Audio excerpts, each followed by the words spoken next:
Hopefully I'm in frame. I think I'm in frame. Welcome back to my channel, guys. I hope you're doing really well. Today I wanted to do just a chilled, chatty video with you. I have a few books on my TBR, some new releases for 2025, and I wanted to chat through them.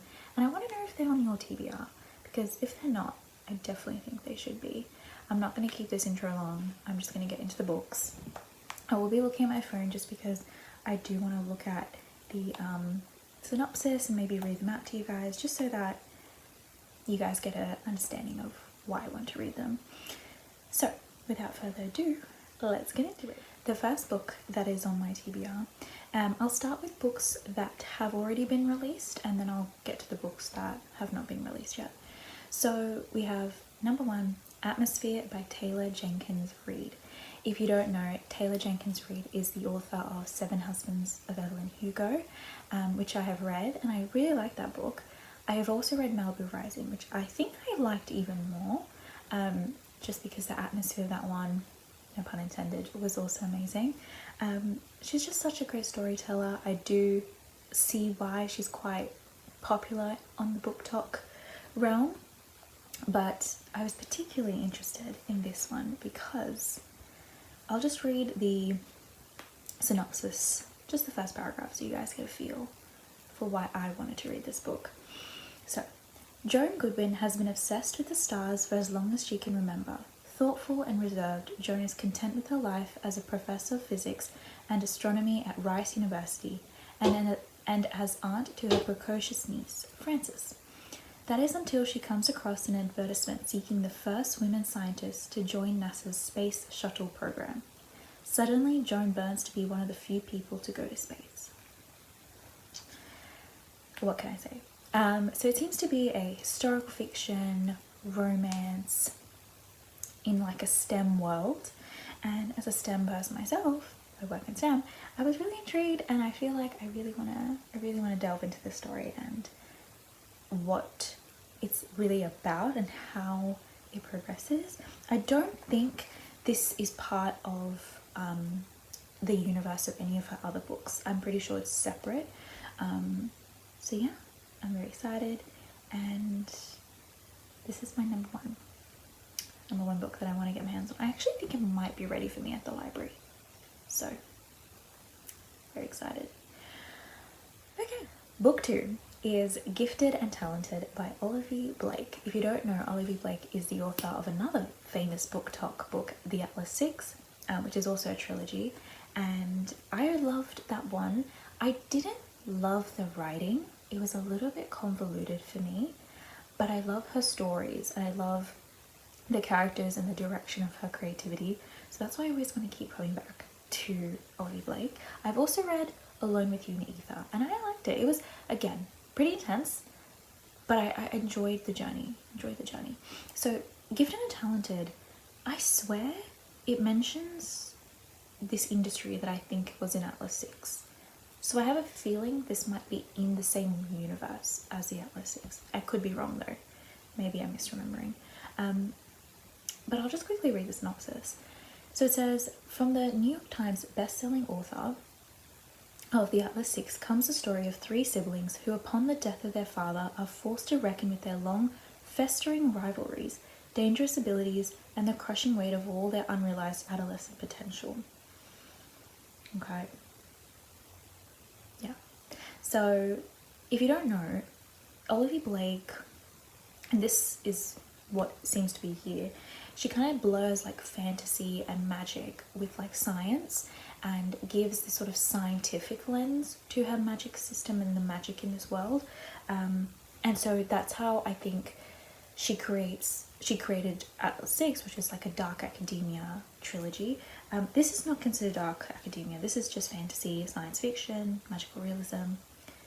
But yeah, it seems very good. I think I'm drawn to Olivia Blake because I want to see her writing style get better, and I feel like it's only going to make her books even better. So that's why I want to keep reading and I want to get my hands on this. Book number 3 is Witchcraft for Wayward Girls by Grady Hendrix. So this book, I actually have it sitting on my desk and I'm ready.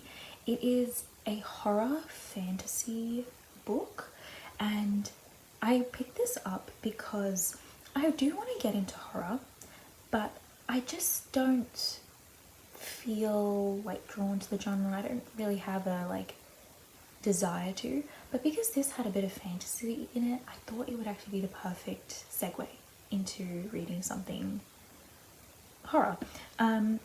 It seems to be about based basically in like a house or home for, they call loose girls or wayward girls, and they are sent to Wellwood Home in St. Augustine. And essentially I think it's the stories that unravel in this home.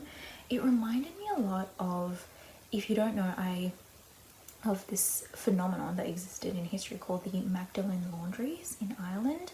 And I only learned about this because I read about it in this fictional book called Small Things Like These by Claire Keegan. And basically, historically in time, these laundries existed, and they kind of took in women that, you know, were pregnant or they were just shunned by society, and they were taken in and kind of hidden away. It's kind of a bad part of history. They were mistreated. There was a lot of terrible things that went on in these laundries. But that is what this book reminded me of. So I feel like this is exactly what is up my street that I like to read. So I wonder how this is going to classify, or sorry, I wonder how this is going to satisfy this horror genre. Like, what's horror about this? I have to wait and I find out, isn't it? So yeah. Oh, the witchcraft. That's the other part. There's so many parts of this book that I'm curious about, and I want to know how it's going to play out. But yeah, I've never read anything by this author, I don't think. So this is a new one for me. Oh my god, I just read like one sentence. Should I read it to you guys? No, we'll keep it a secret. We've got to keep things surprising in this. Okay.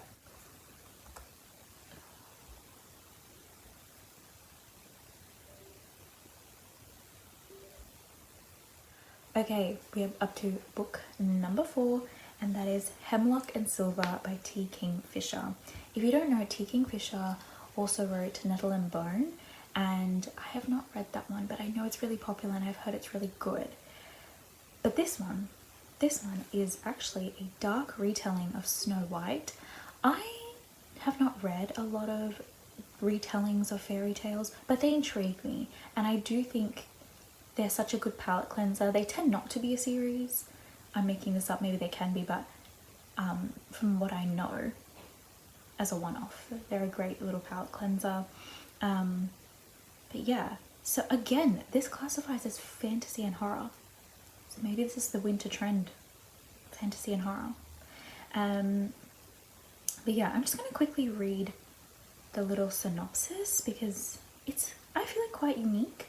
So it says, healer Anja regularly drinks poison, not to die, but to save, seeking cures for those everyone else has given up on.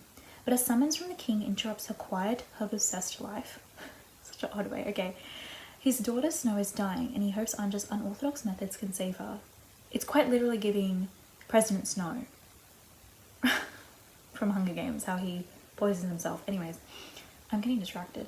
Aided by a taciturn guard, a narcissistic cat, and a passion for the scientific method, Anja rushes to treat Snow, but nothing seems to work. That is, until she finds a secret world hidden inside a magic mirror. This dark realm may hold the key to what is making Snow sick. Or it might be the thing that kills them all. So yeah, that is Hemlock and Silver, and it's expected to be released 19th of August, so very, very soon. Okay, the last and final book, which may be my most anticipated read for me anyway, is The Hallmarked Man by Robert Galbraith. If you don't know, this is the 8th book in the Cormoran Strike series, which is a crime thriller series written by J.K. Rowling. So she goes under a pseudonym. But yeah, she's been writing the series from, I think, since 2013. I have not been reading it since 2013. I only started reading it in 2020, actually, when we were all in lockdown. But yeah, the last book was The Running Grave, and that was released in 2023. So I've been waiting a little while. They tend to come out every year, but this time it's been a bit of a longer wait, so I've been very excited. This one's coming out in September 2025. If you don't know what the series is about, I'll just give a quick recap. So the Cormoran Strike series follows a private investigator, called Cormoran Strike, who is a retired army veteran, and his partner, Robin Ellicott. And each book is them investigating a complex, intense, seems to be unsolvable kind of case. And it just goes from start to finish, all of the layers, all of the details. It's insane. It's quite insane. And we also get to know a lot about Robin and Strike, about their personal lives and their personal lives coming into play when they're trying to solve these cases. And it's such quintessential British culture, British humor, and I love it. I love it. I know it's a show. I don't know where they're up to in terms of filming, like what book they're up to, but I would love to actually watch the whole show, especially if they do all 10 books. I'm assuming there's going to be 10 books. If they film a TV show that's worth 10 books, I hope I can watch it, because that seems so exciting. But yeah, I love this universe. I love these characters. It's very much, if I have to put it in TikTok terms, grumpy sunshine trope. So if you like that, it's definitely in this book. And there's nothing better than a series, because and J.K. Rowling's quite good at this. She's very good at creating backstories and then building on them, and just, this has been one of my favorite comfort series, and I always expect to like love each one, and they never really disappoint. Like, there's definitely favorites of mine, but they all hit really hard. So if you like a crime thriller series and you want to get attached to the characters, the Cormoran Strike series is the one. Yeah. Which one? No, I think my favorite one was The Running Grave. I think, was that the cult one? Yeah, The Running Grave. That one was probably my favorite. Probably because it really tested them, and it really tested their psychological ability. I hope you guys enjoyed this video. I hope the lighting didn't change too much throughout it. I'm working with natural light, so probably looks really warm, but that's okay. Let me know if you have any books for me that I need to put my TBR, and if you've read any of these books already, let me know. But I will see you guys in my next video. See you later. Bye.